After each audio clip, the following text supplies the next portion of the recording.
मैं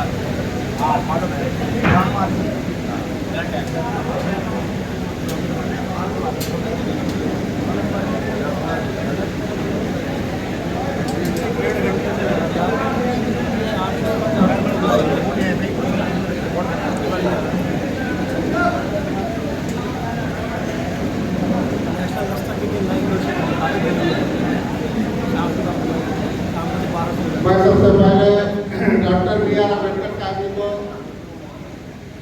महात्मा काशीराम साहब जी को, छत्रपति शाहू महाराज जी को, भगवान गौतम बुद्ध जी को श्रद्धांजलि अर्पित करते हुए, तिराजी निधन पेश करते हुए आज मैं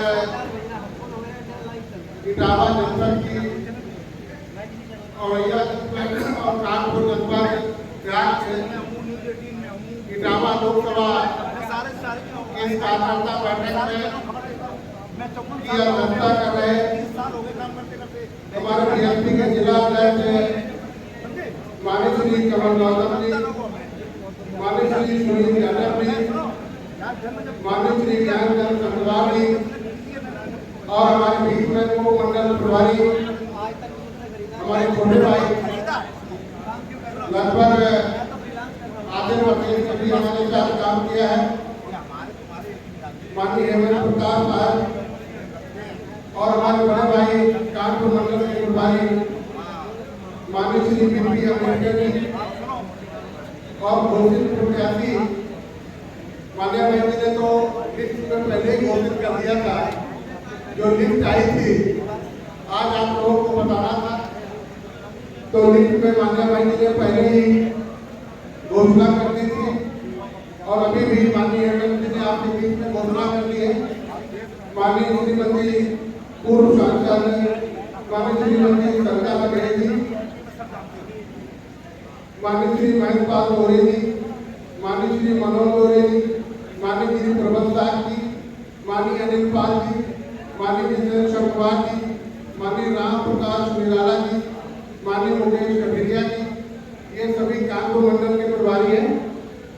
जिला प्रभारी माननीय श्री हरपाल सिंह पाल जी, माननीय जितेंद्र गौर जी, माननीय सुरजन सिंह जी, माननीय शैलेंद्र गौरी जी, माननीय धर्मेंद्र संगवार जी, माननीय अजय पाल जी, माननीय राम बाबू अध्यक्ष पाल महासभा, माननीय आनंद धनगर अध्यक्ष पाल विकास समिति, माननीय अरविंद कुमार जी, माननीय संतोष त्रिपाठी पूर्व चेयरमैन विजय, माननीय रामदास यादव जी, माननीय राज मोहम्मद जी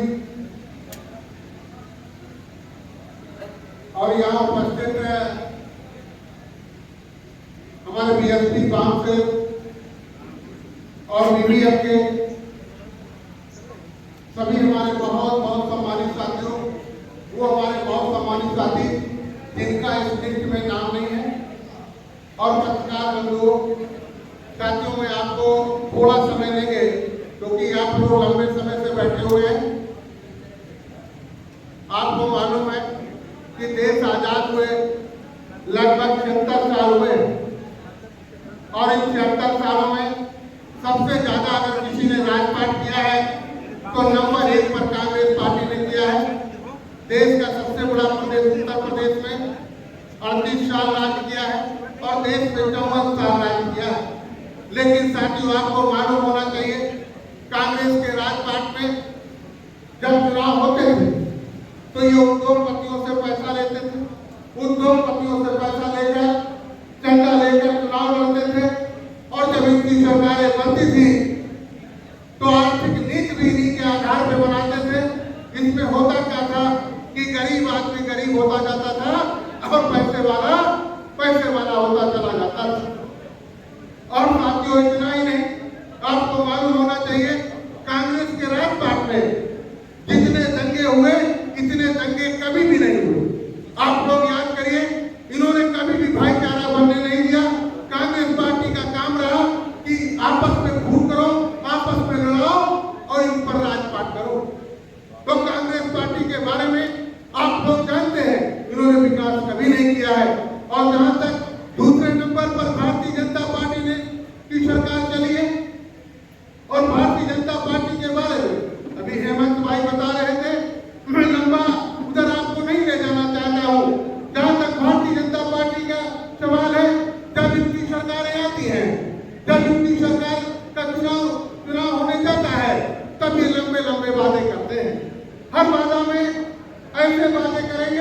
कि हम जीत जाए तो ये कर देंगे। आपको याद होना चाहिए, आपको याद होना चाहिए 2014 में कहा था, 2014 में कहा था कि मेरी सरकार बनेगी, जो विदेश में काला धन है उसको देश में लाएंगे और देश में लाकर हर गरीब परिवार के हर व्यक्ति को, मुखिया के लिए भी नहीं कहा, हर व्यक्ति को 15-15 लाख रुपए देंगे। आप लोग इतने लोग बैठे हैं, क्या किसी के खाते में कोई 1 रुपया आया? किसी के खाते में 1 रुपया नहीं आया। इतना जरूर हुआ है कि आपके आरक्षण को खत्म करते जा रहे हैं। और आरक्षण को कैसे खत्म कर रहे हैं? जो प्रभु डॉक्टर भीमराव अम्बेडकर साहब ने जो संविधान में आरक्षण की व्यवस्था की थी, उसमें ये धीरे धीरे उसको खत्म कर रहे हैं। जो काम प्राइवेट सेक्टर में देते जा रहे हैं, आपको मालूम होना चाहिए, चाहे रेलवे हो, चाहे एयरपोर्ट हो, चाहे नया पॉलिटेक्निक बन रहा है, चाहे मेडिकल कॉलेज बन रहा है, उस सबको प्राइवेट सेक्टर में देते चले जा रहे हैं। जब प्राइवेट सेक्टर में दे रहे हैं तो साथियों वहां आपकी आरक्षण कहाँ मिलने वाला है? प्राइवेट सेक्टर में आपको आरक्षण मिलेगा?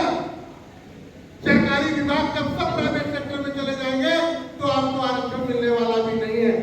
और जहां तक 5 किलो और 10 किलो चावल की बात है, 5 किलो चावल की बात है, आप याद करिए बहुजन समाज पार्टी की राष्ट्रीय अध्यक्ष बहन कुमारी मायावती जी ने 5 किलो 10 किलो चावल नहीं, 10 बीघा 5 बीघा का पट्टा देने का काम किया था, 25 बीघा का पट्टा देने का काम किया था, जिसमें 100 कुंटल गेहूं बचा करो और आप बांटने का काम किया।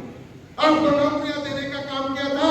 और साथियों इतना ही नहीं, जहां तक समाजवादी पार्टी का सवाल है, समाजवादी पार्टी के बारे में आप लोग जानते हैं, मैं कानपुर मंडल को सन 2000 से देख रहा हूँ, सन 2000 से मैं कोऑर्डिनेशन कर रहा हूँ और आज 2024 चल रही है, 24 साल से मैं कानपुर मंडल को देख रहा हूँ। और जब कानपुर मंडल को मैं देख रहा था, आपको मालूम है कि एक इटावा जिला हुआ करता था और इटावा जिला में औरैया भी आता था, लेकिन जब जब समाजवादी पार्टी की सरकार बनी, इतनी गुंडागर्दी बढ़ गई, इतनी गुंडागर्दी बढ़ गई कि कोई भी सुरक्षित नहीं रहता।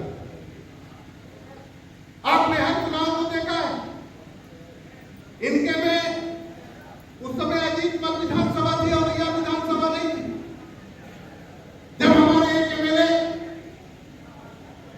उधर चले गए, वहां उपचुनाव होता है और उपचुनाव होने पर कितनी गुंडागर्दी होती है कि हमारे कार्यकर्ताओं को सुंदरी के बम लगा लगा कर बंद कर दिया जाता है। और साथियों इतना ही नहीं, ये मेरे औरैया जनपद के साथी इधर बैठे हैं, 2006 में यहाँ 20 का वोट जिला पंचायत में होता था, जिला पंचायत में 20 का वोट होता था और 20 में 16 सदस्य हमारे बहुजन समाज पार्टी के कार्यकर्ताओं ने जिताकर भेजे थे कि नहीं थे? 20 के वोट में 16 जिताकर भेजे थे, लेकिन साथियों 16 वाला चेयरमैन अध्यक्ष नहीं बन पाया। समाजवादी पार्टी के 2 सदस्य थे, 2 वाला चेयरमैन बन गया। कितना गुंडागर्दी हुई। इतना ही नहीं, जिसको मैंने मान्य बहन जी ने प्रत्याशी बनाने का काम किया था, उसको समाजवादी पार्टी के लोग पकड़ ले गए, 15-16 दिन पकड़े रहे। इतना मारा कि झूठने के बाद 1 महीना उसका इलाज आगरा में चला, 1 महीना इलाज आगरा में चला। लेकिन साथियों इतना ही नहीं, आपको मालूम होना चाहिए कि गुंडागर्दी की चरम सीमा हो जाती है। समाजवादी पार्टी का आपको इतिहास मालूम, और कांग्रेस पार्टी, भारतीय जनता पार्टी के बारे में भी आपको मालूम है। और जहां तक बहुजन समाज पार्टी का सवाल है, बहुजन समाज पार्टी जब जब सरकार बनती है, 1995 में 4.5 महीना की बनी, 1997 में 6 महीना की बनी और 2002 में 15 महीना की सरकार बनी और 2007 में फुल फ्लेज की सरकार बनी। और जब जब सरकार बनती है, तो सर्जन हिताय सर्जन सुहाय पर सरकार चलाती है। कोई समाज का बच्चा ये नहीं कह सकता है कि हमारे साथ अन्याय हुआ, चाहे ब्राह्मण समाज का भाई हो, चाहे क्षत्रिय समाज का भाई हो, चाहे पाल समाज का भाई हो, चाहे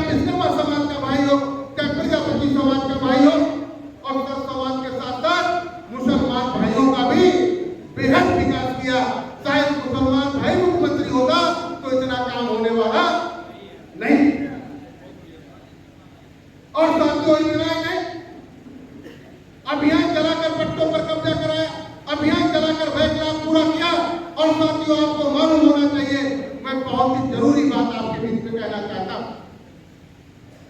आपको मालूम होना चाहिए, जब इधर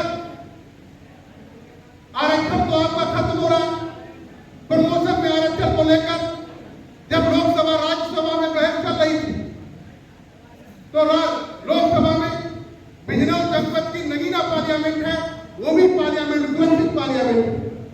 जैसे इटावा सुरक्षित पार्लियामेंट है, इसी तरीके से उधर नगीना पार्लियामेंट सुरक्षित है। तो नगीना पार्लियामेंट का सांसद माननीय सांसद समाजवादी पार्टी से जीत कर गए, समाजवादी पार्टी से जीत कर गए थे। जब समाजवादी पार्टी का सांसद सदन में बोल रहे थे, लोकसभा में बोल रहे थे, तो वो क्या कह रहे थे कि प्रमोशन में आरक्षण नहीं होना चाहिए और बिल को फाड़ने का काम कर रहे थे, उस बिल को फाड़ने का काम कर रहे थे और अपने समाज का। लेकिन था क्या, वो समाजवादी पार्टी के से जीत कर गए थे, उनके राष्ट्रीय अध्यक्ष समाजवादी पार्टी के थे। लेकिन साथियों, बहुजन समाज पार्टी के सांसद राष्ट्रीय महासचिव राज्यसभा मेंबर माननीय सतीश मिश्रा जी सदन में चिल्ला चिल्ला कर कह रहे थे, सदन में चिल्ला चिल्ला कर कह रहे थे कि प्रमोशन में आरक्षण होना चाहिए।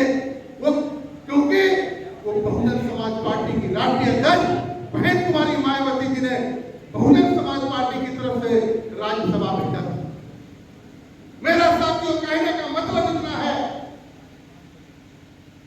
अगर कोई बात रख सकता है तो अपनी पार्टी से जीता हुआ सांसद ही बात रख सकता है।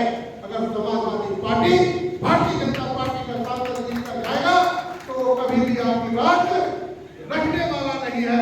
अगर हमारे समाज का यह व्यक्ति हमारे बीच में आए और वोट मांगने के लिए आए, वो अपनी बात रखने का बात करे तो उनको जवाब दे देना, बता देना कि आप लोग सदन में मेरी बात नहीं रख सकते हो। सदन में तो वही बात रख सकता है जो बहुजन समाज पार्टी का व्यक्ति होगा, जो बहुजन समाज पार्टी का सांसद होगा। मेरा साथियों कहने का मतलब, किसी समाज का व्यक्ति हो, अगर वो मेरे गोल में है, वो मेरे गोल में है, वो हमारा है। अगर हमारे समाज का ही व्यक्ति हमारी बात नहीं रखता है तो हमारा नहीं हो सकता। मैं गलत तो नहीं कह रहा हूं, वो मेरा नहीं हो सकता है।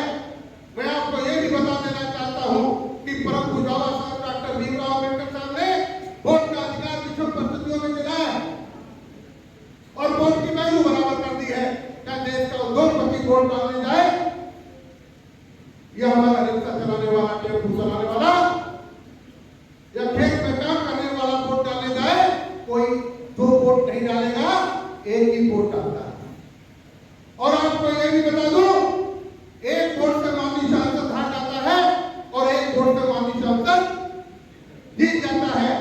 तो वोट की कीमत तोड़िया नहीं है, वोट की कीमत साड़ी नहीं है, वोट की कीमत पैसा नहीं है। वोट एक अमूल्य चीज है। वोट अगर अच्छी जगह प्रयोग कर लेंगे तो आपके बच्चों का भविष्य बन जाएगा। तो मेरा साथियों आपसे यह भी गुजारिश है कि अभी वोट पड़ रहे हैं और वोटर लिस्टें हमारे सभी जिलाध्यक्ष को फ्री मिली है। माननीय जिलाध्यक्ष जी ने विधानसभा अध्यक्ष के माध्यम से हर सेक्टर और बूथ तक भेजने का काम किया। आप लोग वोटर लिस्टें पढ़े, वोटर लिस्टों को देखें, अगर नाम कटे हैं तो उनको बढ़वाने का काम। इसमें कोई छोटा बड़ा नहीं है कि हम बड़ी किंतु बड़ा, लेकिन अगर वोट बड़ा